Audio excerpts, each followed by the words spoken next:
പുസ്തകത്തിലേക്ക് നമുക്ക് വരാം. യെശയ്യാപ്രവാചകന്റെ പുസ്തകം 11-ാം അധ്യായത്തിലേക്ക് നമ്മുടെ പുസ്തകം 11-ാം അധ്യായത്തിന്റെ 1-ാമത്തെ വാക്യം പ്രാരംഭമായി നമുക്ക് വായിക്കാം.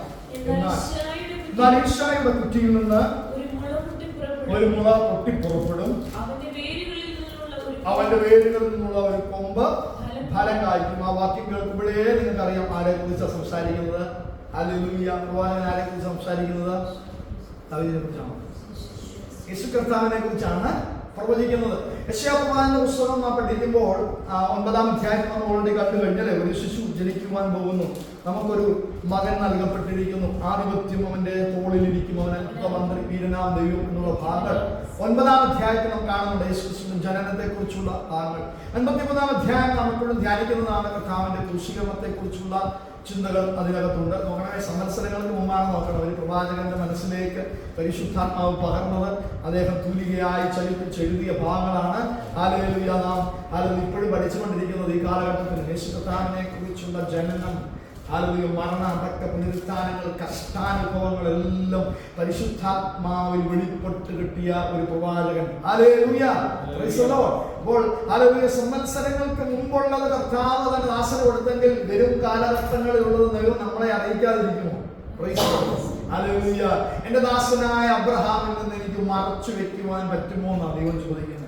ഹല്ലേലൂയ. സ്വന്തം ഗോവേനെ നശിപ്പിക്കുന്നതിന് മുമ്പ് ഹല്ലേലൂയ അബ്രഹാമിൽ നിന്ന് അത് മറച്ചു വെക്കുവാൻ കഴിയത്തില്ല. അപ്പോൾ ദൈവം ഹല്ലേലൂയ ചിലത് നമുക്ക് വെളിപ്പെടുത്തി തരുവാൻ ആഗ്രഹിക്കുന്നുണ്ട്. നമ്മുടെ കുടുംബത്തെക്കുറിച്ച്, സഭയെക്കുറിച്ച്, പട്ടണത്തെക്കുറിച്ച്, ദേശങ്ങളെക്കുറിച്ചുള്ള ആലോചനകളൊക്കെ നാം പ്രാർത്ഥിക്കുന്നെങ്കിൽ, വിശ്വസിക്കുന്നെങ്കിൽ നമ്മുടെ പ്രാർത്ഥനാ മൊഴിയിൽ തരുവാൻ ദൈവം സർവശക്തനായ ദൈവമാണ്. എത്ര പേർ വിശ്വസിക്കുന്നുണ്ട്? അതുകൊണ്ട് കർത്താവിനെ കുറിച്ചുള്ള വെളിപ്പാടുകളാണ് 11-ാം അധ്യായത്തിൽ നമുക്ക് കാണാൻ കഴിയുന്നത്. ഹല്ലേലൂയ. ഏതൊക്കെയോ മെസ്സേജ് എടുത്ത കൂട്ടത്തിൽ ഞാൻ ആ വാക്യങ്ങളിലേക്ക് വന്നു പോയത് എൻ്റെ ഓർമ്മയിലുണ്ട്. പല പ്രാവശ്യമായി നമ്മൾ ഇത് ചിന്തിച്ചിട്ടുണ്ടോ എന്ന് എനിക്ക് തോന്നുന്നു ആ വാക്യങ്ങളൊക്കെ ധ്യാനിക്കുമ്പോൾ. എങ്കിലും നമുക്ക് ഒരുമിച്ച് ഒന്നുകൂടെ കേൾക്കുന്നത് അനുഗ്രഹമായിരിക്കുമെന്ന് ഞാൻ കരുതുന്നു. യിശയ്യായുടെ കുറ്റിയിൽ നിന്ന് ഒരു മുള പൊട്ടിപ്പുറപ്പെടും. എന്താണ് ആ മുളയുടെ പ്രത്യേകത? 2-ാമത്തെ വാക്യം, അവന്റെ മേൽ യഹോവയുടെ ആത്മാവ് വസിക്കും, ജ്ഞാനത്തിന്റെയും വിവേകത്തിന്റെയും ആത്മാവ്, ആലോചനയുടെയും ബലത്തിന്റെയും ആത്മാവ്, പരിജ്ഞാനത്തിന്റെയും യഹോവ ഭക്തിയുടെയും ആത്മാവ്. എത്ര ആത്മാവ് എന്നുള്ള പദം കൂടെ വന്നു?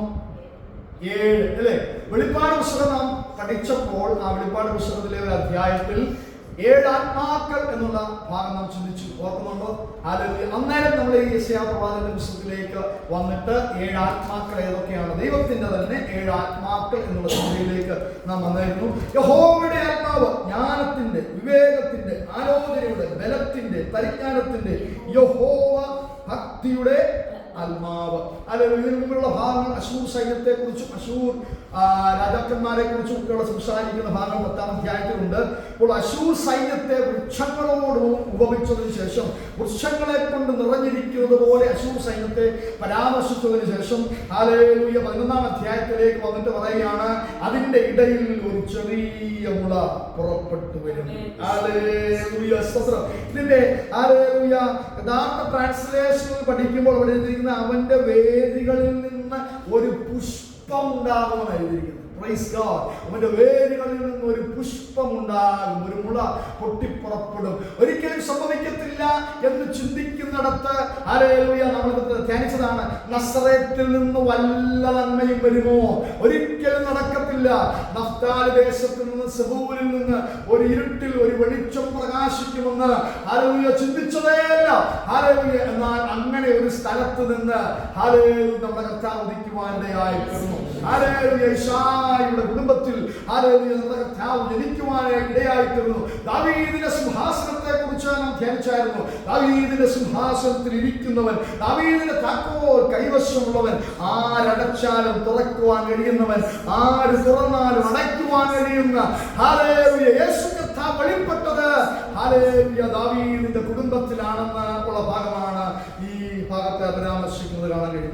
ഒരു സാധ്യതയും ഇല്ലാത്തിടത്ത് ഒരു മുള പൊട്ടിപ്പുറപ്പെടുകയാണ്. അങ്ങനെയാണെങ്കിൽ ഇത് രാത്രി നമുക്ക് ഒന്ന് വിശ്വസിക്കാമോ? ഹല്ലേലൂയ. എന്റെ മുമ്പിൽ ഒരു സാധ്യതയുമില്ല, കാറ്റ് കാണത്തില്ല, ഹല്ലേലൂയ മഴ ഉണ്ടാകത്തില്ല. പ്രവാചകൻ പറയും, ഈ താഴ്വരകളെല്ലാം വെള്ളം കൊണ്ട് നിറയും. ഹല്ലേലൂയ. എങ്ങനെ സംഭവിക്കുന്നതെന്ന് എനിക്കറിയത്തില്ല, പക്ഷെങ്കിൽ ദൈവത്തിന്റെ ഒരു പ്രവൃത്തി എന്റെ ജീവിതത്തിൽ സംഭവിക്കും. ഒന്ന് വിശ്വസിക്കാം. ജോലി മണ്ഡലത്തിലേക്ക് അവൻ ഏറ്റെടുത്താട്ട്, ബിസിനസ്സിലേക്ക് അവൻ ഏറ്റെടുത്താട്ട്, ആത്മീയ ശുശ്രൂഷയിലേക്ക് അവൻ ഏറ്റെടുത്താട്ട്, സാധ്യമല്ലെന്ന് ചിന്തിക്കുന്നിടത്ത്, ഫലമുണ്ടാകുന്നില്ലെന്ന് ചിന്തിക്കുന്നിടത്ത്, ഹല്ലേലൂയ, അനുഭവം ഉണ്ടാകുന്നില്ലെന്ന് ചിന്തിക്കുന്നിടത്ത് ഒരു മുള പൊട്ടിപ്പുറപ്പെടുവാൻ, വേരിനകത്ത് ഒരു പുഷ്പം പുറപ്പെടുവാനിടയാകും. വിശ്വസിക്കാമോ?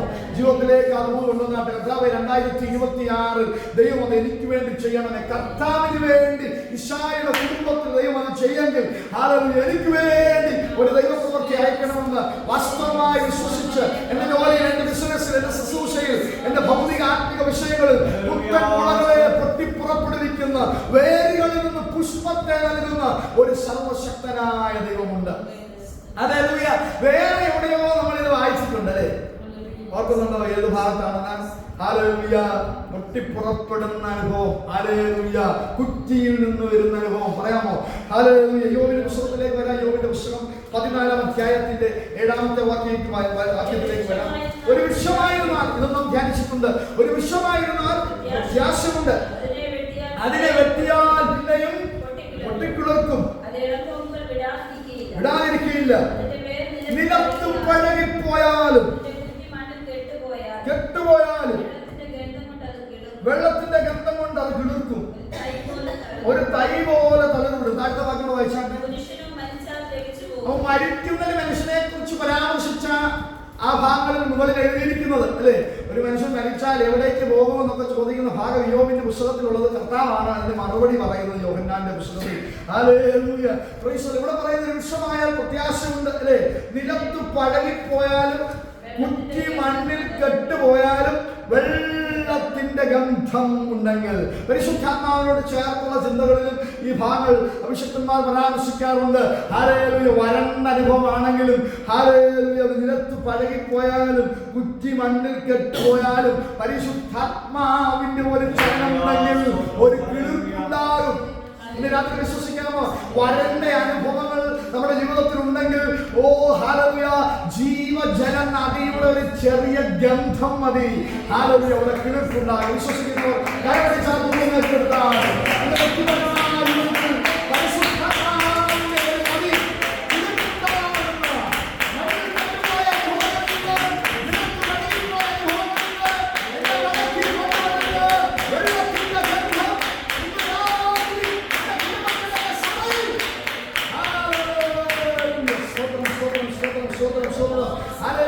എന്നാൽ ദൈവം കിളിർപ്പ് നൽകുന്ന ദൈവം മാത്രമല്ല. Price the lord. Hallelujah. Praise the Lord. അവൻ ഹല്ലേലൂയ കുപ്പയിൽ നിന്ന് ഉയർത്തി പ്രഭുക്കന്മാരോടുകൂടെ ഇരുത്തുന്ന ദൈവം മാത്രമല്ല. ഹല്ലേലൂയ. അവൻ ന്യായവിധി നൽകുന്ന ദൈവമാണ്. അവൻ സാഹചര്യങ്ങളെ തകിടം മറിക്കുന്ന ദൈവം കൂടെയാണ്. കിളിർപ്പ് നൽകുന്ന ദൈവം മാത്രമല്ല, വാടുവാൻ അനുവദിക്കുന്ന ദൈവം കൂടെയാണ്. ചില സാഹചര്യങ്ങളിൽ വാടുവാൻ അനുവദിക്കുന്ന ദൈവം കൂടെ. അതിനും ദൈവത്തിന് അധികാരമുണ്ട്. ദൈവത്തിന് അസാധ്യമായ ഒരു കാര്യവുമില്ല. വളരുവാൻ അനുവദിക്കുന്ന ദൈവം, വാടുവാൻ അനുവദിക്കുന്ന ദൈവം, എല്ലാത്തിന്റെ പിന്നിൽ സർവശക്തനായ ദൈവം. അവന് മന്ത്രിയായിരുന്നവനാ, അവന് വല്ല പ്രതിഫലവും കൊടുത്തിട്ട് അവന്റെ കയ്യിൽ നിന്ന് പ്രാപിക്കുവാൻ ചിന്തിക്കുന്നവനാ. ഹല്ലേലൂയ. ദൈവത്തിന് സകലവും കഴിയുമെന്ന് ഹല്ലേലൂയ ദൈവത്തിന്റെ വചനം പറയുന്നു. യെശയ്യാ 40-ാം അധ്യായത്തിലേക്ക് വരുമ്പോൾ കിളിർപ്പിക്കുന്ന ഹല്ലേലൂയ ഒരു ദൈവത്തെ അല്ല അവിടെ കാണുന്നത്. യെശയ്യാ പ്രവാചകന്റെ പുസ്തകം 40-ാം അധ്യായത്തിന്റെ 22 മുതൽ 24 വരെയുള്ള വാക്യം വായിച്ചാൽ ഭൂമണ്ഡലത്തിന്മേൽ അതിലെ നിവാസികൾ വെട്ടുക്കിളികളെ പോലെ ഇരിക്കുന്നു. അവർ ആകാശത്തെ ഒരു തിരശ്ശീല പോലെ നിവർക്കുകയും പാർപ്പാനുള്ള ഒരു കൂടാരത്തെ പോലെ വിരിക്കുകയും പ്രഭുക്കന്മാരെ ഇല്ലാതെയാക്കുകയും. പ്രഭുക്കന്മാരെ ഇല്ലാതാക്കുന്ന ദൈവം, ഭൂമിയിലെ ന്യായാധിപന്മാരെ ശൂന്യമാക്കുന്ന ദൈവം. അവരെ നട്ടുടനെ അല്ലെ നമ്മൾ കണ്ടതല്ലേ ഒറ്റ രാത്രി കൊണ്ട്. ഹല്ലേലൂയ. വെനിസ്വേല അല്ലേ? വെനിസ്വേലയുടെ പ്രസിഡന്റ് ഹല്ലേലൂയ ഒറ്റ രാത്രി കൊണ്ട് അദ്ദേഹത്തിന്റെ സ്ഥാനമാനങ്ങളെല്ലാം പോയി. അമേരിക്കയാണ് അതിന്റെ പിന്നിൽ ചെയ്തതെങ്കിലും ഒന്ന് ആലോചിച്ച് നോക്കി. എല്ലാ സൈന്യ ബാഹുല്യത്തോടുകൂടെ ജീവിച്ചിരുന്ന മനുഷ്യൻ. ഹല്ലേലൂയ. അവരുപയോഗിച്ച കാര്യങ്ങൾ മൊത്തത്തിലൊക്കെ വായിച്ചാൽ നമുക്ക് കാണാൻ കഴിയും. അവരാ വലിയൊരു സൈന്യത്തിന്റെ കവറിൽ ആയിരുന്ന ഈ പ്രസിഡന്റ് ആയിരുന്ന മനുഷ്യൻ, അദ്ദേഹത്തിന്റെ വൈഫും ഹല്ലേലൂയ ആ സൈന്യത്തെ മുഴുവൻ ഈ ഹല്ലേലൂയ അമേരിക്കൻ സൈന്യം ഇറങ്ങിയിട്ട് ഫ്രീസാക്കി കളഞ്ഞു. അതായത് യുദ്ധമൊന്നും ചെയ്തില്ല, വെടിയൊന്നും വെച്ചില്ല. അവരെന്തോ അല്ലെങ്കിൽ പുതിയ ടെക്നിക്കൽ ശബ്ദ തരങ്ങൾ ഉപയോഗിച്ച് ആ പട്ടാളക്കാരെയൊക്കെ നിശബ്ദരാക്കി കളഞ്ഞു. അവരുടെ വായിൽ നിന്നും അവരുടെ മൂക്കിൽ നിന്നും ഒക്കെ രക്തം പുറത്തേക്ക് ഛർദ്ദിക്കുവാൻ അവർ തുടങ്ങി. അവർക്ക് പ്രതികരിക്കാൻ കഴിയാതെ ആയിട്ടാണ് അദ്ദേഹത്തെ വിളിച്ചുകൊണ്ട് പോയത്. നോക്കണമേ, അത് രാജ്യത്തിന്റെ പ്രധാനമന്ത്രിയായിരുന്നു, വലിയ പദവിയിലിരുന്ന മനുഷ്യൻ ഒരു സെക്കൻഡ് കൊണ്ട് ഒന്നുമില്ലാത്തവനായി ജയിലിൽ മാറിപ്പോയി, അല്ലേ? അപ്പോൾ എന്തും സംഭവിക്കാവുന്ന ഒരു ലോകത്തിൽ ഏറ്റവും ടോപ്പിലായിരിക്കുന്ന വ്യക്തിയെ പോലും നിമിഷം കൊണ്ട് താഴെയിടുവാൻ കഴിയുന്ന ഒരു ദൈവമാണ് നമ്മുടെ ദൈവം. കുപ്പയിൽ നിന്ന് ഉയർത്തി പ്രഭുക്കന്മാരോടുകൂടെ ഇരുത്തുന്ന ദൈവം മാത്രമല്ല, ഒറ്റ സെക്കൻഡ് കൊണ്ട് താഴെ ഇറക്കുവാൻ കഴിയുന്ന ദൈവം. ഹല്ലേലൂയ. അമാലേക്കിനെ കൊണ്ട് ഹല്ലേലൂയ ശൗലിനെ കൊന്നുകളയുവാൻ കഴിയുന്ന ഒരു ദൈവം. ഹല്ലേലൂയ. അതേ സമയത്ത് ഹല്ലേലൂയ ദാവീദിനെ പ്രഭുക്കന്മാരോടുകൂടെ ഉയർത്തുവാൻ കഴിയുന്ന ഒരു ദൈവം. അവൻ അസാധ്യമായ ഒരു കാര്യം വിശ്വസിച്ചാട്ടെ. ഹല്ലേലൂയ. അതുകൊണ്ട് ന്യായാധിപന്മാരെ അവൻ ശൂന്യമാക്കി കളയും. ഈ പദവിനെ ശ്രദ്ധിക്കുക. അവരെ നട്ട ഉടനെ, അവരെ വിതച്ച ഉടനെ, വേരൂന്നി തുടങ്ങിയ ഉടനെ അവൻ അവരുടെ മേൽ ഊതി അവർ വാടിപ്പോവുകയും ചുഴലിക്കാറ്റ് കൊണ്ട് താടി പോലെ പാറിപ്പോവുകയും ചെയ്യും. നമ്മള് ഹല്ലേലൂയ ഈ ചെങ്കടലിനെ കുറിച്ച് നമ്മൾ പഠിച്ചപ്പോൾ കർത്താവിന്റെ ഒരു ശ്വാസം മതി. ഹല്ലേലൂയ. ചെങ്കടൽ വിഭാഗിക്കപ്പെട്ടു. കർത്താവിന്റെ മൂക്കിൽ നിന്ന് വന്ന ശ്വാസം അതൊരു കിഴക്കൻ കാറ്റ് പോലെ വെളിപ്പെട്ട് ചെങ്കടലിനെ വിഭാഗിച്ചതിനെ ഉണങ്ങിയ നിലമാക്കി നമ്മൾ പഠിച്ചു. അതുപോലെ കർത്താവിന്റെ ഒരു ഊത് അല്ലെങ്കിൽ അവരുടെ മേൽ ഊതുമ്പോൾ അത് വാടിപ്പോകുവാനിടയും ഇടയായിത്തീരും. എത്ര പ്രഭുക്കന്മാരാണെങ്കിലും, എത്ര രാജാക്കന്മാരാണെങ്കിലും, എത്ര ന്യായാധിപന്മാരാണെങ്കിലും കർത്താവിന്റെ ശ്വാസം വെക്കുമ്പോൾ അവർ വാടിപ്പോകും. ഒരു ചുഴലിക്കാറ്റ് കൊണ്ട് അവർ പാറിപ്പോകും. ഹല്ലേലൂയ. ദൈവത്തിന് ഇന്ന് രാത്രി വിശ്വസിക്കാമോ? അസാധ്യമായ ഒരു കാര്യവുമില്ല. ഹല്ലേലൂയ. പ്രഭുക്കന്മാരെ താഴെ ഇറക്കുവാൻ, ന്യായാധിപന്മാരെ ശൂന്യമാക്കി കളയുവാൻ, ഒരൊറ്റ ശ്വാസം കൊണ്ട് പാറി പറത്തുവാൻ കഴിയുന്ന ഒരു സർവശക്തനായ ദൈവം ഇന്ന് രാത്രി ഹല്ലേലൂയ നമ്മുടെ നടുവിൽ ഇരിക്കുന്നത്. എത്ര വിശ്വാസമുണ്ട്? ഒരു ഭാഗത്ത് കിളിർപ്പ് നൽകുന്ന ദൈവം, ഒരു ഭാഗത്ത് ഊതിക്കളയുന്ന ദൈവം. എത്ര ടോപ്പിലിരുന്നാലും നമ്മളെ വലിച്ചു താഴെയിടുവാൻ ദൈവത്തിന് കഴിയും. നമ്മൾ എത്ര താഴെ കിടന്നാലും ആ കുപ്പയിൽ നിന്ന് നമ്മെ ഉയർത്തുവാൻ കഴിയും. രണ്ടിനും കഴിവുള്ള ഒരു സർവശക്തനായ ദൈവം. ഹല്ലേലൂയ. ദൈവത്തിലേക്ക് നാം സമർപ്പിക്കുകയാണ് വേണ്ടത്. അവിടെ എന്താണ്? അവന്റെ മേൽ യഹോവയുടെ ആത്മാവ് വസിക്കും. എന്തിനുള്ള ആത്മാവ്? ജ്ഞാനത്തിന്റെയും. യേശു കർത്താവിനെ കുറിച്ചാണ് പറയുന്നത്. യേശു കർത്താവിന്റെ ശുശ്രൂഷകൾ നാം ചിന്തിക്കുമ്പോൾ പഠിക്കുമ്പോൾ നമുക്ക് കാണാൻ കഴിയും. ഹല്ലേലൂയ. ആദ്യമായി കർത്താവ് ഹല്ലേലൂയ 33 വർഷം കർത്താവ് ഈ ലോകത്തിലുണ്ടായിരുന്നല്ലോ. ആ 30 വർഷങ്ങൾ താൻ അപ്പനും അമ്മയും കീഴടങ്ങിയിരുന്നു എന്ന് പഠിക്കുമ്പോൾ നമുക്ക് കാണാൻ കഴിയും. 12-ാം വയസ്സിന്റെ ദേവാലയത്തിൽ കാണുന്ന കർത്താവിനെ കുറിച്ച് പരാമർശിച്ചതിന് ശേഷം ഹല്ലേലൂയ അവൻ അപ്പനും അമ്മയ്ക്കും കീഴടങ്ങിയിരുന്നു എന്ന് മാത്രമേ ഒറ്റ വാക്കിൽ ഒരു പദത്തിലാണ് കർത്താവിനെ കുറിച്ചുള്ള ആ വർഷങ്ങളെ കുറിച്ച് എഴുതി വച്ചിരിക്കുന്നത്. എന്നാൽ പിന്നീട് കർത്താവിനെ കാണുന്നത് യോർദാൻ നദിയിലേക്ക്, യോർദാനെ ലക്ഷ്യമാക്കി ഹല്ലേലൂയ മൈലുകൾ താണ്ടി കടന്നു വരുന്ന കർത്താവിനെ നമുക്ക് കാണാൻ കഴിയുന്നത്. ഹല്ലേലൂയ. കർത്താവിന്റെ ഹല്ലേലൂയ ശുശ്രൂഷയുടെ ആരംഭം യോർദാന്റെ നദിയിൽ വെളിപ്പെട്ട പരിശുദ്ധാത്മാവിനാൽ തുടങ്ങുകയും തന്റെ മേൽ ആവസിക്കപ്പെട്ട പരിശുദ്ധാത്മാവിനാൽ ഹല്ലേലൂയ അവൻ മരുഭൂമിയിലേക്ക് നടത്തപ്പെടുകയും പിശാചിനാൽ പരീക്ഷിക്കപ്പെടുകയും പരീക്ഷയെ ജയിക്കുകയും പിന്നീടുള്ള എല്ലാ ശുശ്രൂഷകളും ആത്മാവിൽ തികയ്ക്കുന്നത് കാണാൻ കഴിയുന്നുണ്ട്. എന്നാൽ ഈ ആത്മാവിന്റെ സാന്നിധ്യം ഉയരത്തിൽ നിന്ന് പ്രാപിക്കുന്നതിന് മുമ്പ് കർത്താവ് ചെയ്ത ഒരു കാര്യമാണ് സ്നാനം എന്ന് നമുക്ക് കാണാൻ കഴിയും. മത്തായിയുടെ സുവിശേഷം 3-ാം അധ്യായത്തിന്റെ 15 മുതൽ 17 വരെയുള്ള വാക്യങ്ങൾ അറിയാവുന്ന വാക്യങ്ങളാണ്. ഒന്ന് ഓടിച്ചു വായിച്ചു പോകാം. യേശുവിനോട് ഇപ്പോൾ സമ്മതിക്കാം, ഇങ്ങനെ നമുക്ക് ഉചിതമെന്ന് പറഞ്ഞു. സമ്മതിച്ചു. യേശു സ്നാനമേറ്റ ഉടനെ വെള്ളത്തിൽ നിന്ന് കയറിയപ്പോൾ സ്വർഗം തുറന്നു, പ്രാവെന്ന പോലെ ഇറങ്ങി തന്റെ മേൽ വരുന്നത് കണ്ടു. ഇവൻ എന്റെ പ്രിയപുത്രൻ, ഇവനെ ഞാൻ പ്രസാദിച്ചിരിക്കുന്നു എന്ന് സ്വർഗത്തിൽ നിന്ന് ഒരു ശബ്ദമുണ്ടായി. പിതാവായ ദൈവം മാത്രമേ ദൈവമായിട്ടുള്ളൂ വിശ്വസിക്കുന്നവരുണ്ട്. പുത്രനായ കർത്താവ് മാത്രമേ ദൈവമായിട്ടുള്ളത് വിശ്വസിക്കുന്നവരുണ്ട്. പരിശുദ്ധാത്മാവ് മാത്രമേ ഉള്ളത് വിശ്വസിക്കുന്ന കൂട്ടങ്ങളുണ്ട്. എന്നാൽ ഈ ധാരണകളെ ഒക്കെ പൊളിക്കുന്ന ഹല്ലേലൂയ ഒരു ഭാഗമാണ് ഹല്ലേലൂയ. ഈ മത്തായിയുടെ സുവിശേഷം 3-ാം അധ്യായം പിതൃപുത്ര പരിശുദ്ധാത്മാവാകുന്ന ത്രിയേക ദൈവത്തിന്റെ ഹല്ലേലൂയ സന്ദർശനമാണ് ആ ഭാഗത്ത് നമുക്ക് കാണാൻ കഴിയുന്നത്. ഹല്ലേലൂയ. ഉയരത്തിൽ നിന്ന് പിതാവ് സ്വർഗം കീറിമുറിച്ച് ഉയരത്തിൽ നിന്നൊരു ശബ്ദമായി വെളിപ്പെടുന്നു. ഇവൻ എന്റെ പ്രിയപുത്രൻ, ഇവനിൽ ഞാൻ പ്രസാദിച്ചിരിക്കുന്നു.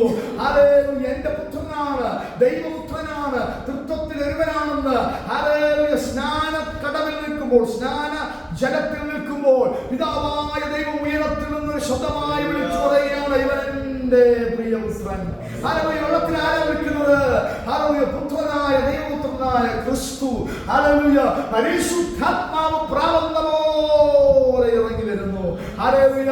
തൃത്വത്തിന്റെ ഹല്ലേലൂയ ആദ്യ ഭാഗങ്ങൾ മത്തായിയുടെ സുവിശേഷത്തിൽ കാണാൻ കഴിയുന്നു. തൃത്വത്തിന്റെ സംഗമം നമുക്ക് അവിടെ കാണാൻ കഴിയുന്നു. പിതാവ് സ്വർഗ്ഗത്തിൽ സംസാരിക്കുന്നു, പുത്രൻ വെള്ളത്തിൽ സ്നാനത്തിനായി നിൽക്കുന്നു, പരിശുദ്ധാത്മാവിന്റെ മേൽ വെളിപ്പെടുന്നു.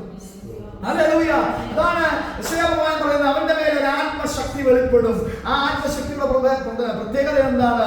യഹോവയായ ദൈവത്തിന്റെ ആത്മാവ്, ജ്ഞാനത്തിന്റെ ആത്മാവ്, വിവേകത്തിന്റെ ആത്മാവ്, ആലോചനയുടെ ആത്മാവ്, ബലത്തിന്റെ ആത്മാവ്. ഈ ആത്മാവാണ് പ്രാവന്ന രൂപത്തിൽ അവന്റെ മേൽ ഇറങ്ങി വന്നത്. സ്വന്തം ആത്മാവ് പ്രാവന്ന രൂപത്തിൽ അവന്റെ മേൽ ഇറങ്ങി വന്നപ്പോൾ അവൻ മരുഭൂമിയിലേക്ക് പരിശുദ്ധാത്മാവിനാൽ പിന്നീട് നടത്തപ്പെടുകയാണ്. എല്ലാ ശുശ്രൂഷകളിലും വിജയം കൈവരിക്കുകയാണ്. ഇന്ന് രാത്രി നമുക്ക് വിശ്വസിക്കാൻ കഴിയുമോ? ആത്മസാന്നിധ്യമുള്ളവർക്കേ പ്രയോജനപ്പെടുവാൻ കഴിയത്തുള്ളൂ. പരിശുദ്ധാത്മാവിനെ പ്രാപിക്കുന്നവർക്ക് അടുത്ത തലങ്ങളിൽ ഉപയോഗിക്കപ്പെടുവാൻ കഴിയുകയുള്ളൂ. പരിശുദ്ധാത്മാവിനാൽ നിറയുന്നവർക്ക്, ആത്മശക്തിയാൽ നിറയുന്നവർക്ക് ആത്മിക മേഖലകളിൽ ഉപയോഗിക്കപ്പെടുവാൻ കഴിയത്തുള്ളൂ. ഹല്ലേലൂയ. ശുശ്രൂഷകൾക്ക് ഒരു ആത്മസാന്നിധ്യം ആവശ്യമാണ്. Price the Lord. സൗഖ്യത്തിന് കർത്താവിന്റെ കരങ്ങളിൽ കൂടെ അത് മുതലെല്ലാം സൗഖ്യം സംഭവിക്കുകയാണ്. അത്ഭുതങ്ങളും അടയാളങ്ങളും വീര്യപ്രവൃത്തികളും താൻ സംസാരിക്കുന്ന വചനത്തെ കർത്താവ് ഉറപ്പിച്ചുകൊണ്ടിരിക്കുകയാണ്. എപ്പോഴാണ് സംഭവിച്ചത്? പരിശുദ്ധാത്മാവ് പ്രാവന്ന രൂപത്തിൽ അവന്റെ മേൽ ഇറങ്ങി വന്നു. ഇന്ന് രാത്രി വിശ്വസിക്കാമോ? ദൈവസഭ ഒരുമിച്ച് കർത്തകരങ്ങളിലേക്ക് ഏൽപ്പിച്ചു വിശ്വസിക്കുന്നെങ്കിൽ നമ്മുടെ മേൽ ആത്മശക്തിയെ അയച്ച് നമ്മെ ഉപയോഗിക്കുവാൻ കഴിയുന്ന ഒരു ദൈവമുണ്ട്. ഹല്ലേലൂയ. ഇവിടെ പറയുന്നത് ജ്ഞാനത്തിന്റെയും വിവേകത്തിന്റെയും ആത്മാവ്, ജ്ഞാനത്തിന്റെയും വിവേകത്തിന്റെയും ആത്മാവ്. 1 കൊരിന്ത്യർ 1-ാം അധ്യായത്തിന്റെ 30-ാമത്തെ വാക്യത്തിലേക്ക് നമുക്ക് വരാം. 1 കൊരിന്ത്യർ 1-ാം അധ്യായത്തിന്റെ 30-ാമത്തെ വാക്യം, നിങ്ങളോ അവനാൽ ക്രിസ്തുവേശുവിലിരിക്കുന്നു. ചില ഭാഗങ്ങളിൽ ക്രിസ്തു നമ്മിലിരിക്കുന്നു എന്നുള്ള ഭാഗങ്ങളുണ്ടല്ലേ? ഹല്ലേലൂയ.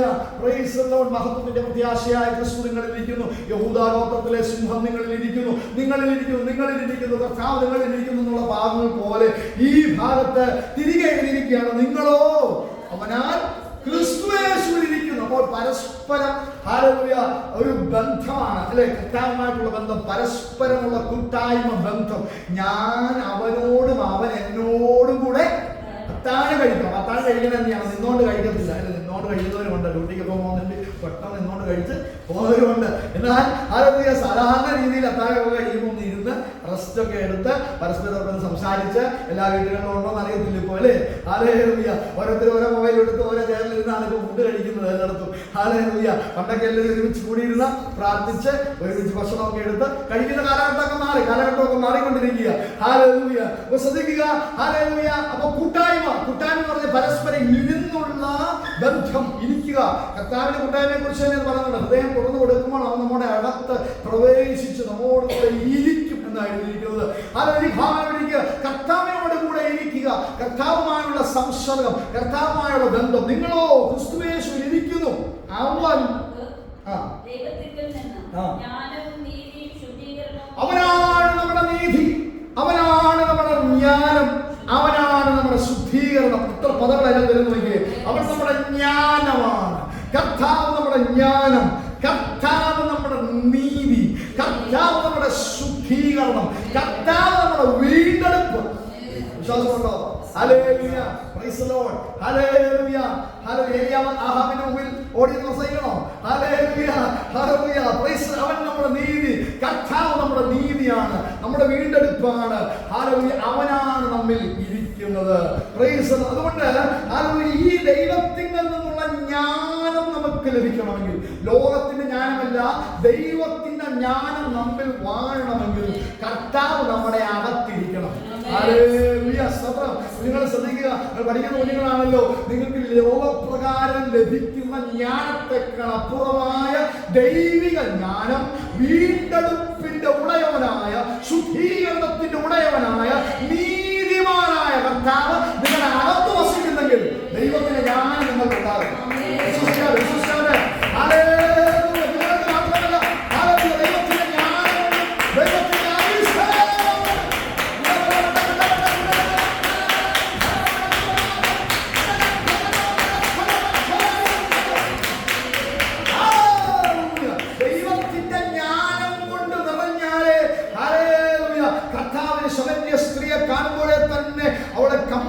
സ്കാൻ ചെയ്യാൻ പറഞ്ഞത് കഴിഞ്ഞത് എന്തുകൊണ്ടാണ്? ഹല്ലേലൂയ, ഞങ്ങൾ ആ മലയിൽ ആരാധിക്കുന്നു, ഞങ്ങൾ ഈ മലയിൽ ആരാധിക്കുന്നു, ഞങ്ങൾ പിതാക്കന്മാരുടെ ദൈവത്തെ ആരാധിക്കുന്നു എന്നൊക്കെ ഇങ്ങനെ അവളിങ്ങനെ പറഞ്ഞു വന്നപ്പോൾ കഥ പറഞ്ഞു, അതൊക്കെ അവിടെ നിൽക്കട്ടെ, നിന്റെ ആരാധനയൊക്കെ അവിടെ നിൽക്കട്ടെ. നിനക്ക് ഹല്ലേലൂയ എത്ര ഭർത്താക്കന്മാരുണ്ടായിരുന്നു? ഹല്ലേലൂയ, ഇപ്പോഴുള്ളവന്റെ അവസ്ഥ എന്താണ്? അവന്റെ ജീവിതത്തിലേക്ക് തിരിഞ്ഞ് അകത്തേക്ക് പ്രവേശിക്കുവാൻ അവൻ ഉള്ളിൽ ആരും കാണാതെ മറച്ചു വച്ചിരുന്ന കാര്യം, അല്ലേ? ആരും അറിയാതെ മറച്ചു വച്ചിരുന്ന കാര്യത്തെ അവൾ ആരാധനയെ കുറിച്ച് ഇങ്ങനെ പ്രശംസിച്ച് പറയുകയാണ്. ഞങ്ങളുടെ പിതാക്കന്മാർ അങ്ങനെയായിരുന്നു, ഞങ്ങളുടെ ആരാധന ഇങ്ങനെയായിരുന്നു കഥ പറഞ്ഞതൊക്കെ അവിടെ നിൽക്കട്ടെ, ഞാൻ നിന്നിലേക്കൊന്ന് കടന്നു വരികയാണ്. ആരാധന അവിടെ നിൽക്കട്ടെ, നിന്നിലേക്കൊന്ന് വന്നിട്ട് ഞാൻ നിന്നോട് ചോദിക്കുകയാണ്, നിന്റെ ജീവിതത്തിലേക്ക് ഞാൻ കടക്കുകയാണ്. അവൾ പെട്ടെന്ന് പറയുകയാണ്, നീ ഒരു പ്രവാചകനെന്ന് ഞാൻ അറിയുന്നു.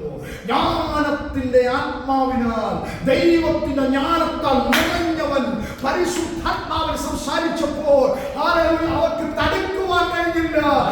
എന്നെ കുറിച്ച് സംസാരിച്ച ഒരുവനെ ഞാൻ കണ്ടിരിക്കുന്നു. ശബരിയ പട്ടണത്തെ മുഴുവൻ കർത്താവിലേക്ക് വിളിച്ചുകൊണ്ട് വരികയാണ്. കാരണം ഒരു പ്രവാചകൻ സംസാരിച്ചിരിക്കുന്നു. ഇന്ന് രാത്രി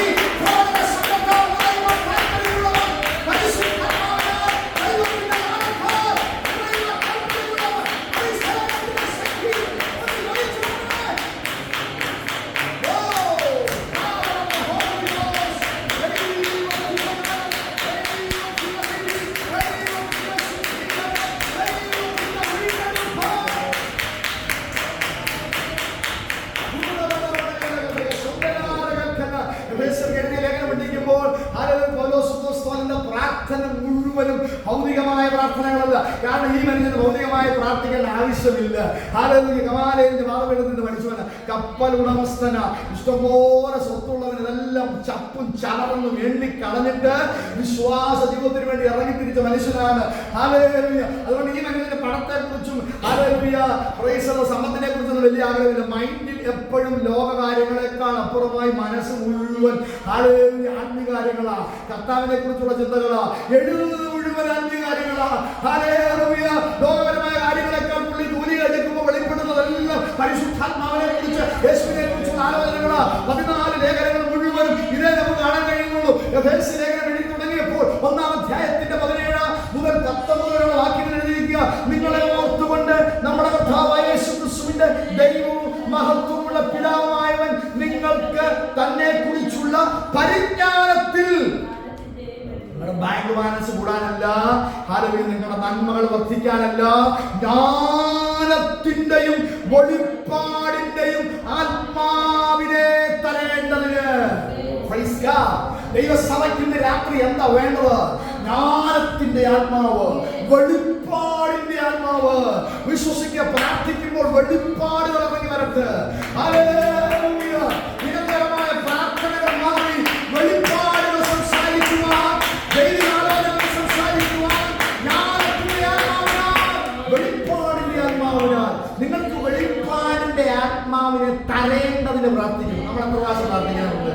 നമ്മൾ പ്രാർത്ഥിക്കാറുണ്ട്, വെളിപ്പാടിന്റെ ആത്മാവിനെ തരണം, സ്വപ്നങ്ങളുടെ ആത്മാവിനെ തരണം, ദർശനങ്ങളെ തരണം. പ്രാർത്ഥിക്കാറുണ്ടോ? നമ്മുടെ ആത്മീയ വിഷയങ്ങൾക്ക് വേണ്ടി നമ്മൾ എത്രത്തോളം കരുതുന്നു പ്രാർത്ഥിക്കാറുണ്ട്? സത്യത്തിലില്ല അല്ലേ? പൗലോസ് പറയുകയാണ്, ജ്ഞാനത്തിന് വേണ്ടി പ്രാർത്ഥിക്കുക, വെളിപ്പാടിന് വേണ്ടി പ്രാർത്ഥിക്കുക, ഹൃദയ ദൃഷ്ടി പ്രകാശിക്കണം. എന്തിനാ എന്നെ വിളിച്ചത്? രാസക്കേന്ദ്ര ഞാൻ എന്തിനാ ആയിരിക്കുന്നത്? ഈ പട്ടണത്തിൽ ഞാൻ ആയിരിക്കുന്നത് എന്താ? എന്താ, എന്നെ കുറിച്ചുള്ള പദ്ധതി എന്താ, എന്റെ സഭയെ കുറിച്ചുള്ള പദ്ധതി എന്താ, എന്റെ കുടുംബത്തെ കുറിച്ചുള്ള പദ്ധതി എന്താ, എന്റെ തലമുറകളെ കുറിച്ചുള്ള പദ്ധതിയുണ്ട്. എന്താണ് അത് നിനക്ക് ഹൃദയ ദൃഷ്ടി പ്രകാശിപ്പിച്ച് വെളിപ്പെടുത്തി തരുന്ന ദൈവമുണ്ട്.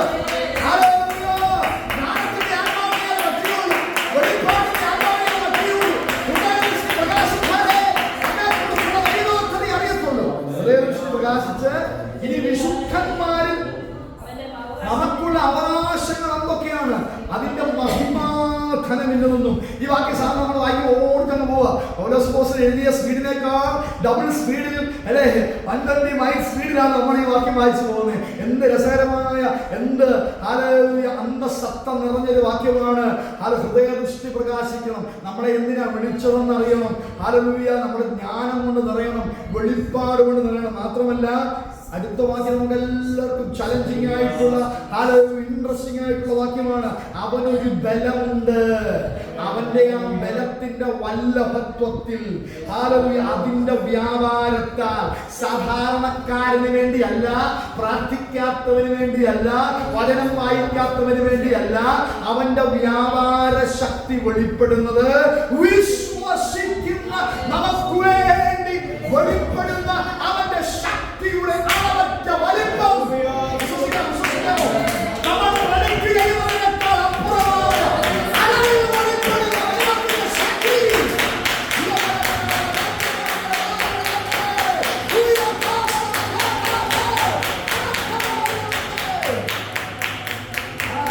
ഞാൻ ഒറ്റപ്പെട്ടത്തിൽ അവസാനിപ്പിക്കട്ടെ. നമ്മളൊരു പ്രാർത്ഥനാ വിഷയം ദൈവത്തോട് പ്രാർത്ഥിക്കുമ്പോൾ അത് ആത്മീകമായാലും ഭൗതികമായാലും നമ്മുടെ ഹൃദയത്തിന്റെ അകത്ത് ഒരു അളവുണ്ട് അല്ലേ? ഇങ്ങനെ ആയിരിക്കും സംഭവിക്കുന്നത്, ഈ രീതിയിലായിരിക്കും സംഭവിക്കുന്നത്. നമ്മുടെ അളവിന്റെ വലിപ്പത്തിനേക്കാൾ അവന്റെ ശക്തിയുടെ അളവറ്റ വലിപ്പം, ആ ശക്തികൾ വെളിപ്പെടേണ്ടതിന്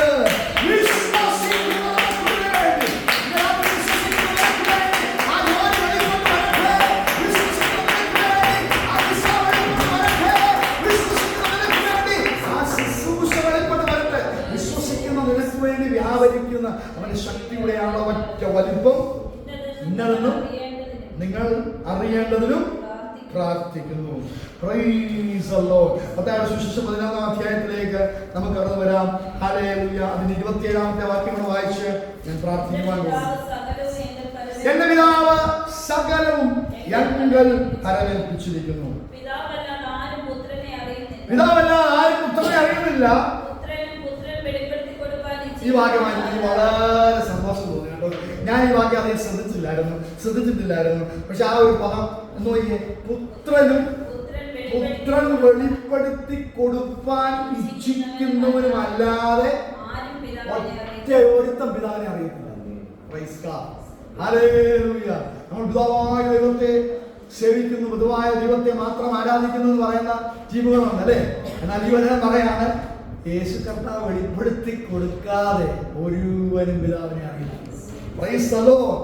ഞാനും പുത്രൻ വെളിപ്പെടുത്തി കൊടുപ്പാൻ ഇച്ഛിക്കുന്നവനുമല്ലാതെ, യേശുവിൽ കൂടെ അല്ലാതെ പിതാവായ ദൈവത്തിന്റെ അടുത്ത് ചെല്ലാൻ പറ്റത്തില്ല.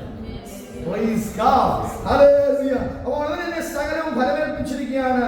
ആരും പിതാവല്ലാതെ ആരും പുത്രനെ അറിയുന്നില്ല. പുത്രൻ വെളിപ്പെടുത്തി കൊടുപ്പാൻ ഇച്ഛിക്കുന്നവനും പിതാവിനെ അറിയുന്നു. Praise God. ഇവിടെ കണ്ടുള്ള ദിവസം അടയ്ക്കാം, സമയം പോയല്ലോ. യോഹന്നാൻ സുവിശേഷം 1-18 വാക്യങ്ങൾ നമുക്ക് കാണുന്നുണ്ട്. ദൈവത്തെ ആരും ഒരു നാളും കണ്ടിട്ടില്ല, പിതാവിന്റെ മടിയിൽ ഇരിക്കുന്ന ഏകജാതനായ പുത്രൻ.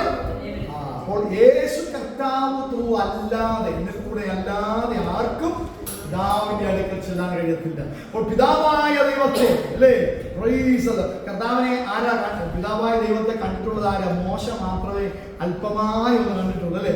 അതും മുഖാമുഖം കണ്ടിട്ടില്ല. കർത്താവ് ദൈവത്തിന്റെ പിൻഭാഗം മാത്രമേ മോശ കണ്ടിട്ടുള്ളൂ അല്ലേ? ഹല്ലേലൂയ. അവനെ കണ്ടിട്ട് ഒരു മനുഷ്യന് ജീവിച്ചിരിക്കുവാൻ കഴിയത്തില്ല. ഹല്ലേലൂയ. തേജസ്സിൽ വസിക്കുന്ന സർവശക്തനായ ദൈവമാണ്. ദൈവത്തെ ഒരു നാളും ആരും കണ്ടിട്ടില്ല. എന്നാൽ അവനോട് കൂടെ വസിക്കുന്ന തൃത്വത്തിൽ ഒരുവനായിരിക്കുന്ന ഏകജാതനായ പുത്രൻ അവന്റെ മടിയിൽ ഇരിക്കുന്നുള്ള ഒരു പ്രത്യേക ഭാഷാ ശൈലി, ആ ബന്ധത്തെ കാണിക്കാനുള്ള ഭാഷാ ശൈലി ഉപയോഗിച്ച് അവിടെ എഴുതിയിരിക്കുന്നത് ഏകജാതനായ പുത്രൻ, അവന്റെ മടിയിൽ ഇരിക്കുന്ന പുത്രൻ തന്നെ അവനെ വെളിപ്പെടുത്തിയിരിക്കുന്നു. ഹല്ലേലൂയ. പിതാവ് പുത്രൻ തമ്മിലുള്ള പരസ്പര ബന്ധത്തെ, തൃത്വത്തിന്റെ ബന്ധത്തെ കാണിക്കാനാണ് ആ ശൈലിയിൽ എഴുതിയിരിക്കുന്നത്. ആ കർത്താവാണ് പുത്രനെ പിതാവിനെ വെളിപ്പെടുത്തിയത്. ആ കർത്താവ് നമുക്ക് വെളിപ്പെടുത്താതെ, ഹല്ലേലൂയ, പത്രോസേ, ജഡരക്തങ്ങളല്ല നിനക്കിത് വെളിപ്പെടുത്തിയത്. പിന്നെ ആരാ? സ്വർഗ്ഗസ്ഥനായ എന്റെ പിതാവാണ് വെളിപ്പെടുത്തിയത്. നീ സാക്ഷാൽ ദൈവപുത്രനാണെന്ന് നിനക്ക് പറയണമെങ്കിൽ, ചിലർ എരമ്യാമെന്ന് പറയുമ്പോൾ, ചിലർ പ്രവാചകന്മാരെ എടുത്തെന്ന് പറയുമ്പോൾ, ചിലര് ഏലിയാമെന്ന് പറയുമ്പോൾ, നീ മാത്രം എന്താ മാറ്റി പറഞ്ഞത്? നീ മാത്രം എന്താ പറഞ്ഞത്? ഹല്ലേലൂയ, നീ ദൈവപുത്രനാണെന്ന്. കാരണം നീ വെളിപ്പെടുത്തിയത് പിതാവ്. ദൈവങ്ങളിലേക്ക് സമർപ്പിച്ചാൽ വെളിപ്പെടുത്തുന്നത്, പുത്രൻ വെളിപ്പെടുത്തുന്നത്, പരിശുദ്ധാത്മ വെളിപ്പെടുത്തുന്നത്, ഈ ലോകത്തിൽ റിസീവ് ചെയ്ത് നമ്മുടെ അനുദിന ജീവിതത്തെ ദൈവങ്ങളിൽ സമർപ്പിക്കുവാനാണ് ഇന്ന് രാത്രി പരിശുദ്ധാത്മാവോട് ഈ ആലോചന പറയുന്നത്. ജ്ഞാനത്തിന്റെ ആത്മാവ്, വിവേകത്തിന്റെ ആത്മാവ്, ദൈവശക്തിയുടെ ആത്മാവ്, വെളിപ്പാടുകളുടെ ആത്മാവ്, അമിതബലത്തിന്റെ ആത്മാവ്,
സമയമില്ലല്ലോ. കേട്ട വചനത്തിന് മുമ്പിൽ നമ്മെ തന്നെ സമ്പൂർണ്ണമായി നമുക്ക് സമർപ്പിക്കാം. ഹല്ലേലൂയ. ജ്ഞാനത്തിന്റെ ആത്മാവിനാൽ നിറഞ്ഞ ഒരുവൻ, പരിജ്ഞാനത്താൽ നിറഞ്ഞ ഒരുവൻ, യഹോവയുടെ ആത്മാവിനാൽ നിറഞ്ഞ ഒരുവൻ, പ്രൈസ് ദി ലോർഡ്, ബലത്തിന്റെ വല്ലഭത്വത്തോട് വ്യാപരിക്കുന്ന ഒരുവൻ, ഹല്ലേലൂയ, ഇന്ന് രാത്രി നമ്മുടെ നടുവിൽ ജീവിക്കുന്നുണ്ട്. ഹല്ലേലൂയ. അതേ കർത്താവാണ് നമ്മുടെ അകത്തിരിക്കുന്നത്. ഹല്ലേലൂയ. യെശയ്യാ പ്രവാചകൻ പ്രവചിച്ച 7 ആത്മാക്കളുടെ ഉറവിടമായ കർത്താവാണ് നമ്മൾ അകത്തിരിക്കുന്നത്. ഹല്ലേലൂയ. അതുകൊണ്ട് ഇന്ന് രാത്രി ദൈവങ്ങളിലേക്ക് സമർപ്പിച്ച് നമുക്ക് കേൾപ്പിക്കാം. ഹല്ലേലൂയ. കർത്താവ് ഈ വചനങ്ങളാണ് നമ്മെ സഹായിക്കുവാൻ. ഹല്ലേലൂയ. ഹല്ലേലൂയ. വിശ്വസിക്കുന്നവർക്ക് വേണ്ടി വ്യാപരിക്കുന്ന കർത്താവിന്റെ അളവറ്റ ശക്തിയുടെ വലിപ്പം ഓരോ ദിവസവും തിരിച്ചറിയുവാൻ ഹൃദയദൃഷ്ടി പ്രകാശിച്ചുകൊണ്ട് നമ്മുടെ വിളിയാലുള്ള ആശ മനസ്സിലാക്കി നമുക്ക് വേണ്ടി ദൈവം ഒരുക്കി വച്ചിരിക്കുന്ന മഹിമാധനങ്ങളെ തിരിച്ചറിഞ്ഞ് വെളിപ്പാടുകളുടെ ആഴത്തിൽ നടക്കുവാൻ, ബലത്തിന്റെ വല്ലഭത്വത്തിൽ നടക്കുവാൻ, പരിശുദ്ധാത്മാവിന്റെ നിറവിൽ നടക്കുവാൻ ദൈവങ്ങളിലേക്ക് നമുക്ക് സമർപ്പിച്ചേൽപ്പിക്കാം. എല്ലാവരും നോക്കിയുടെ ആയിരിക്കുമ്പോൾ ദർശനം ഉയർത്തി പ്രാർത്ഥിക്കുമല്ലോ.